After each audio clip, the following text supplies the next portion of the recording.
Me, 26, marketing coordinator in Seattle. Hardcore feminist since college, women's studies minor. Always posting about toxic masculinity and male privilege. Dating apps are my battlefield. I educate men about their problematic behavior. My Instagram is full of know your worth queen, and men are threatened by strong women.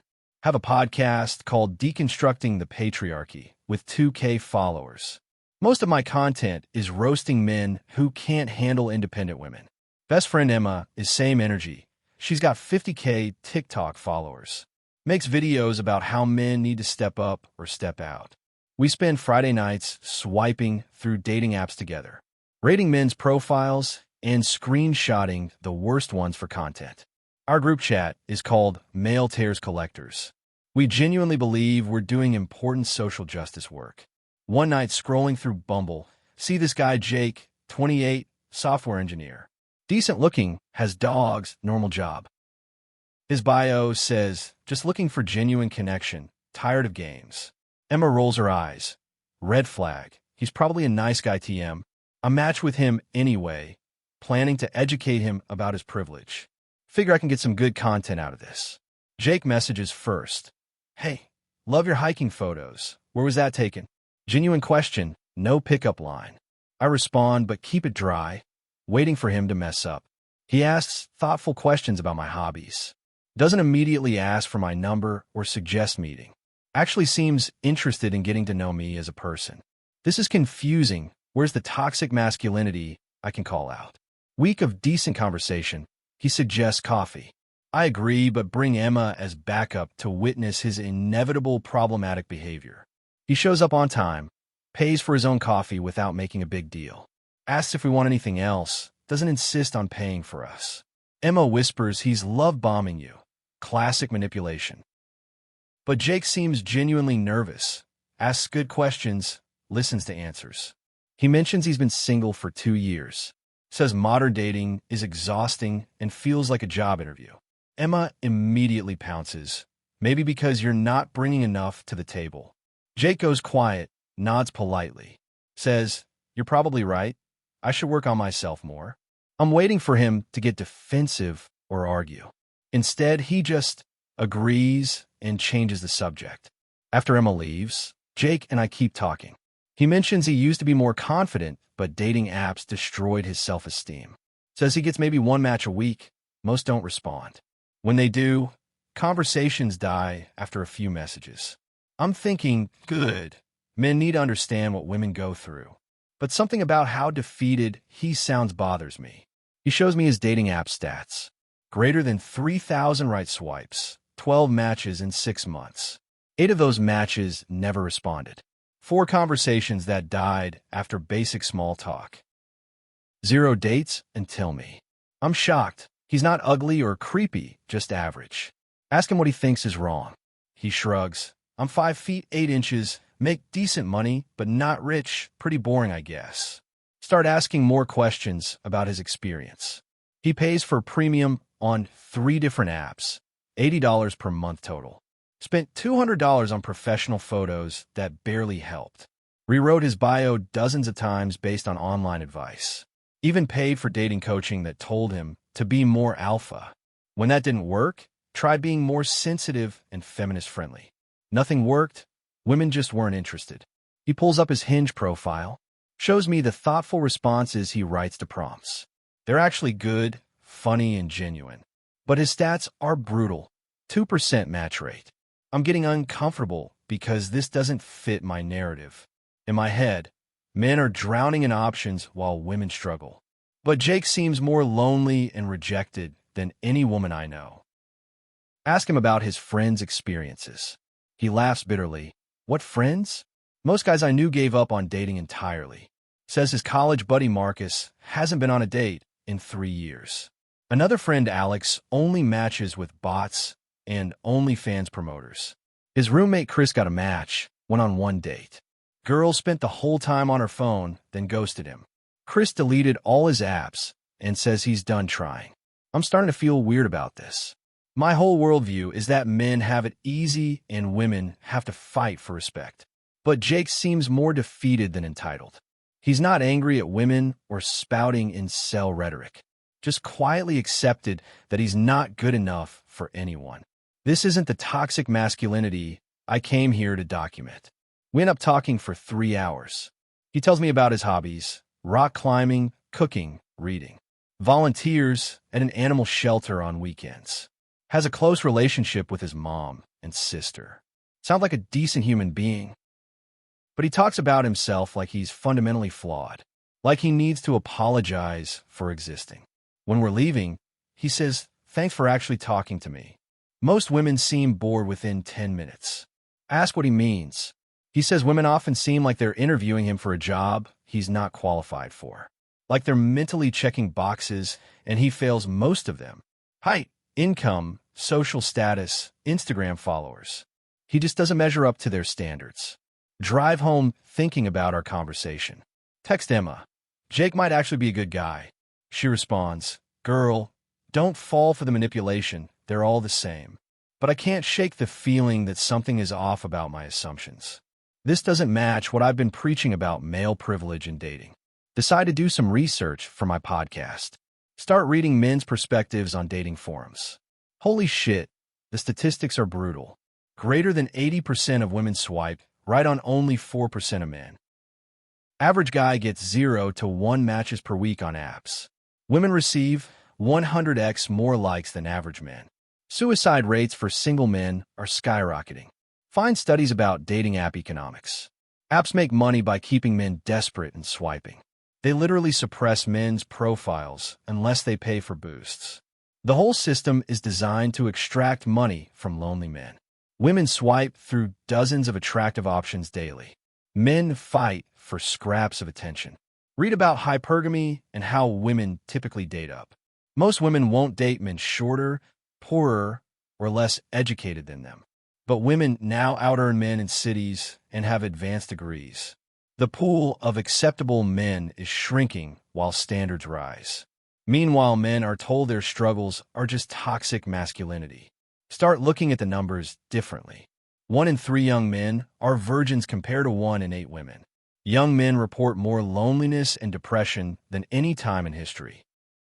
Marriage rates are at all-time lows, birth rates collapsing. Men are increasingly dropping out of college and careers. The man session has been going on for decades, but no one talks about it. Feel sick reading about male suicide rates. Men kill themselves 4x more than women. Single men have the highest rates. But when they express pain, they're told to man up or that it's their own fault. Their suffering is either ignored or blamed on their own toxicity. Where's the empathy we demand for women's mental health? Jake texts me asking if I want to go hiking. I agree, feeling guilty about my initial intentions. During the hike, he opens up more about his struggles. Says he feels invisible most of the time. When he tries to express loneliness, people tell him he's entitled. When he works on himself, people say it should be for the right reasons. Can't win no matter what he does. He mentions his friend who killed himself last year. Brad was 29, good job, nice guy, just couldn't find love or connection. Left a note saying he felt like a burden on everyone. That dating apps made him feel worthless. Jake's voice breaks talking about it. Says he thinks about Brad every time he opens Tinder. I'm crying now because this is the first time someone explained male loneliness to me. Not with anger or hatred, just quiet desperation. Jake puts his hand on my shoulder. Sorry, I didn't mean to bring you down. He's literally apologizing for sharing his pain. This is what we've done to men, made them feel guilty for existing. Ask him what would help. He thinks for a long time. Says, just acknowledgement that this is hard for us too. We're not all privileged oppressors swimming in options. Some of us are drowning and pretending we're fine. Maybe don't assume every guy who approaches you is trying to manipulate you. Realize I've been part of the problem. My content has been painting all men as entitled predators. But Jake and his friends aren't predators. They're just lonely humans who've been told their loneliness is toxic. That wanting love and connection makes them problematic. We've created a world where being male is seen as inherently suspicious. Go home and look at my social media with new eyes. All my posts about scrotes and low-value males. Jokes about men's mental health and dating struggles. Screenshots mocking guys for trying to start conversations. I've been bullying people who are probably just lonely. Emma calls asking about the hike. I try to explain what I learned. She says I'm being manipulated by patriarchal sob stories. That men's rights activists have gotten to me. But I'm not talking about men's rights, just basic human empathy. She gets angry and says I'm betraying feminism. Start researching what's actually happening to young men. Educational achievement gap. Women earn 60% of college degrees. Economic shift. Women out-earn men under 30 in most cities. Social status. Men seen as bumbling idiots in media and culture. Dating market. Completely restructured by apps to favor women. But we still talk about these issues like it's 1950. The more I read, the more depressed I get. We've spent decades fighting for women's equality, rightfully, but somehow created a system that destroys average men, and then mock them when they struggle with the consequences. Call them incels for expressing loneliness. Tell them their problems are their own fault. Jake texts me article about deaths of despair among young men. Overdoses, suicide, alcohol poisoning at record highs. These aren't angry misogynists. They're broken people. Society keeps telling them they're privileged while they're dying inside. Their pain is dismissed because helping men isn't politically correct. Decide to make a podcast episode about what I've learned. Emma threatens to stop being friends if I platform male victimhood. Other feminist friends say I'm being brainwashed. But I can't ignore what I've seen. These men aren't my enemy. They're casualties of a broken system. Record episode called The Loneliness Epidemic I Didn't See. Talk about Jake's experience and the statistics I found. Admit I was wrong about male privilege in dating. Say we need empathy for struggling men, not more shame. Comments section explodes. Half my female followers call me a traitor. Say I've been pick-me-iffied by male manipulation.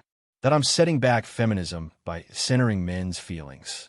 But some women thank me for opening their eyes. And hundreds of men share their own stories. Lost 1,000 followers in a week, but gained 2,000 new ones. Comments from men saying they felt seen for the first time. Stories about suicide attempts, depression, complete social isolation. Guys thanking me for not calling them toxic for being lonely. This response tells me everything I need to know. Jake and I keep dating. The more I understand his world, the more ashamed I feel. He's genuinely a good person who's been beaten down by society, made to feel like his existence is a problem to be solved. That wanting love makes him entitled. That his struggles don't matter because he's a man. He tells me about his job in tech, how HR constantly talks about diversity but means everyone except men, how he has to walk on eggshells around female coworkers. One false move, and he's labeled as creepy or problematic. The anxiety of being a man in spaces that see masculinity as toxic. Start noticing things I never saw before. How men get treated in public spaces. Suspicious looks when they're around children. Assumed to be predators until proven otherwise. Women clutching purses when they pass men on sidewalks. The constant low-level hostility they face just for existing. Realize the feminist movement overcorrected. We went from fighting inequality to creating new forms of it. Men are now the majority of college dropouts. More likely to be homeless, die younger, commit suicide. But we can't talk about it without being accused of misogyny. Their suffering is politically inconvenient. Emma and I have a huge fight. She says I betrayed everything we worked for. That centering men's pain takes focus away from women's issues. I tell her suffering isn't a competition, that maybe we can care about both women and men. She calls me brainwashed and blocks me. Lose most of my feminist friends over this. They see acknowledging men's struggles as heresy, like there's only so much empathy to go around. And men don't deserve any because they're the oppressor class, even when individual men are clearly suffering. Jake introduces me to his friend group. Marcus, the one who hasn't dated in 3 years. He's actually funny and kind, just gave up trying. Says every interaction with women feels like a test he's destined to fail. Has anxiety attacks before dates now. Decided it's easier to just be alone. Meet Alex, who only matches with bots. Shows me his phone. 50 matches, all fake profiles. Some selling OnlyFans, others straight-up scams. The few real women who match never respond. He spent thousands on premium features for nothing. Laughs about it, but I can see the pain in his eyes. Chris tells me about his one date this year. Woman showed up 30 minutes late, didn't apologize. Spent an entire dinner talking about her ex and scrolling Instagram. When check came, she stared at him expectantly. He paid $150 for the worst night of his month. She texted later saying there was no spark. These aren't bad guys. They're not misogynists or incels. Just normal men who've been brutalized by modern dating. Told they're not good enough in 1,000 different ways. Then mocked when they withdraw from the game entirely. Start interviewing more men for my podcast. Stories pour in from around the country. Engineers, teachers, nurses, construction workers. All describing the same crushing loneliness. The same sense that they're fundamentally unwanted. That society would prefer they just disappear quietly. One guy tells me about contemplating suicide. Says what stopped him was thinking about his mom finding his body. Not because he wanted to live, but couldn't bear traumatizing her. He's 24 years old and already feels like his life is over. Because no woman has ever shown genuine interest in him. Another man describes being 6 feet 2 inches and decent looking, but ethnic. Gets matches, but conversations die when they see his last name. Or when he mentions his culture or family. Says he feels like he's not white enough for most women, but too white for women of his own background. Podcast grows to 50K followers. Mix of men grateful for acknowledgement and women angry at me. Some feminists create response videos calling me male-identified. Say I'm perpetuating patriarchal narratives about male victimhood. But the stories I'm hearing are too consistent to ignore. Interview dating coaches who work with men. They confirm everything. Men's confidence is at historic lows. Most clients aren't looking to manipulate women. They just want basic human connection and intimacy. But they're taught to see their desires as inherently problematic. One coach tells me about client suicide attempts. Says he's had 3 men try to kill themselves after brutal rejections. Not because they felt entitled to sex, but because they interpreted rejection as confirmation they're worthless. Society offers no support for men's emotional pain. Jake and I have been dating 6 months now. He's slowly rebuilding his self-worth. But I see how deep the damage goes. He still flinches when I compliment him. Like he's waiting for me to realize my mistake and leave. Apologizes constantly for taking up space. His therapy sessions reveal years of internalized shame. Told he's privileged while feeling powerless. That his struggles don't matter because others have it worse. That wanting love makes him needy and unattractive. He's been gaslighted about his own experiences. Start connecting with other women who've woken up to this. Turns out many are quietly questioning the narrative. Seeing their brothers, sons, friends struggle in silence. But afraid to speak up because of social consequences. The sisterhood punishes empathy for men. One woman tells me about her son's depression. He's 19, handsome, smart, but completely isolated. Tried dating apps for months with 0 success. Now stays in his room playing video games. She's terrified he'll hurt himself, but doesn't know how to help. Another describes watching her husband's confidence erode. He used to be outgoing and social. But years of being treated as a potential threat changed him. Now he barely speaks to women outside their family. She sees how society has beaten him down. Realize we've created a generation of broken men. And then wonder why marriage rates are plummeting. Why birth rates are collapsing. Why young people seem so miserable and isolated. We broke the social fabric and blame men for not adapting. My new content focuses on rebuilding empathy. Encouraging women to see men as individuals, not a monolith. To consider that loneliness and rejection hurt everyone. That maybe some toxic behavior is actually trauma response. not to excuse it, but to understand it. Comments from women are fascinating.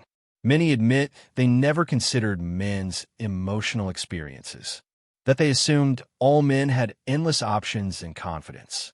Some share stories of treating lonely men cruelly and feeling guilty after learning about their struggles. Others get defensive, say I'm blaming women for men's problems. But I'm not assigning blame, just asking for awareness. That the pendulum might have swung too far. That equality doesn't mean men's pain doesn't matter. That we can lift women up without crushing men. Jake proposes after a year of dating. Says I'm the first person who made him feel worthy of love. That he'd given up on ever finding someone. Was planning to just work and die alone.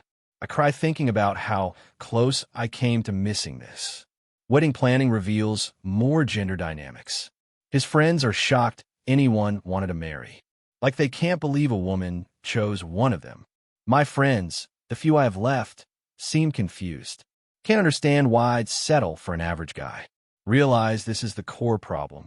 We've convinced women they deserve princes, while telling men they're lucky to get scraps. Created unrealistic standards that make everyone miserable. Then blame men when they can't meet impossible expectations. Honeymoon in Japan, Jake finally seems at peace. Says he never thought he'd experience love like this. That he was ready to accept a life of complete isolation. I think about all the good men who never get this chance. Who die alone because society convinced them they're worthless. Back home, continue the podcast with new perspective. Talk about healthy masculinity instead of just toxic masculinity. Encourage women to give average men genuine chances. To see past the cultural narrative that all men are predators. That maybe loneliness is making everyone cruel. Get invited to speak at universities. Students are hungry for this message. Young women admit dating apps made them entitled. Young men share stories of complete romantic isolation. Everyone seems exhausted by the gender war. One college sophomore tells me he's never kissed a girl. Spends 5 hours a day at the gym trying to become worthy. Still gets no matches on apps. His roommates mock him, but they're all in the same boat. Generation of young men convinced they're genetic failures. Female students describe dating app addiction. Swiping through hundreds of men looking for perfection. Never satisfied because there's always a better option. Treating human beings like shopping catalogs. Then wondering why relationships feel superficial. Start advocating for dating app regulation. These platforms are destroying mental health. Especially for men who get psychologically abused by the algorithms. But also for women who become addicted to validation. Everyone loses except the tech companies. Jake and I try to set up his single friends. But the women in my life have impossible standards. Want tall, rich, Instagram-worthy men. Can't see past superficial traits to character. Then complain there are no good men left. Marcus finally agrees to a blind date. Woman shows up, takes one look, says she has to leave. Doesn't even give him a chance to speak. He texts me later, maybe I should just give up permanently. I don't know what to tell him because maybe he's right. This is what we've created. A system where average men are treated as subhuman. Where loneliness is seen as moral failing. Where empathy for male suffering is heretical. And we wonder why everything is falling apart. My podcast now has 200K followers. Mix of grateful men and supportive women. Also angry feminists who see me as a traitor. But the stories keep pouring in. Too many to ignore, too consistent to dismiss. Interview psychologists about the male loneliness epidemic. They confirm it's the worst mental health crisis no one talks about. Young men are dying of despair at unprecedented rates. But seeking help is seen as weakness. Society offers no support systems for struggling men. One therapist tells me about his male clients. Says they come in broken by dating apps and social rejection. Convinced they're fundamentally flawed as human beings. Many have never experienced physical affection from anyone. Some haven't had a real conversation with a woman in years. Start connecting with international researchers. This problem exists across the developed world. Japan's herbivore men, South Korea's dating strike. European studies showing male social isolation. Everywhere women gained equality, men started disappearing. Not because equality is bad, but because we never learned to value men for anything except provision. When women became financially independent, many men lost their only source of worth, and society offered no replacement narrative. Jake and I are trying to have kids now. I think about raising sons in this world. How to teach them self-worth when society sees them as problems. How to prepare them for a dating market designed to destroy them. How to give them hope when statistics suggest hopelessness. Also think about daughters. Don't want to raise entitled princesses who can't see men's humanity. Want them to have empathy for everyone's struggles. To judge people by character, not superficial traits. To understand that love requires giving, not just taking. My old feminist friends have completely ostracized me. Say I've been brainwashed by the patriarchy. That centering men's pain is anti-feminist. But I think feminism should be about equality, not revenge. About lifting everyone up, not tearing half the population down. Realize the movement I once loved became something toxic. Less about justice and more about justified cruelty.